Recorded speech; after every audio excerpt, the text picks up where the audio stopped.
دنیا میں بھی خیر حاصل ہو جاتی ہے۔ محمد بن اسحاق کی روایت میں ہے کہ یہ لڑکا عبداللہ ابن عامر جس کی جگہ مجنون تھا، اتفاقاً کسی زمین سے وہ زمین حضرت فاروق اعظم عمر رضی اللہ عنہ کے زمانے میں کھودی گئی، تو اس میں عبداللہ بن عامر کی لاش صحیح سالم اسی طرح برآمد ہوئی کہ وہ بیٹھے ہوئے تھے اور وہ ہاتھ اپنی کھل پڑی پر رکھا ہوا تھا جہاں تیر لگا تھا۔ کسی دیکھنے والے نے ان کا ہاتھ اس جگہ سے ہٹایا تو زمین سے خون جاری ہو گیا، پھر ویسے ہی رہ گیا تو بند ہو گیا۔ ان کے ہاتھ میں انگوٹھی تھی جس پر لکھا ہوا تھا اللہ بھی، اللہ میرا رب ہے۔ عامل یمن نے اس بات میں کیا، حضرت فاروق اعظم کو بھی وہاں جواب میں لکھا کہ ان کو ان کی ہے پر انگوٹھی زمین اسی طرح سے بازو جیسے پہلے رہے۔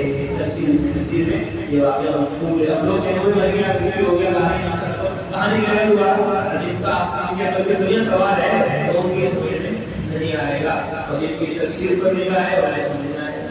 ابن کثیر نے بحوالہ ابن ابی حاتم نقل کیا کہ آگ کی خندق کا واقعہ دنیا میں ایک ہی نہیں بہت مختلف طریقوں زمانوں میں ہوتے ہیں۔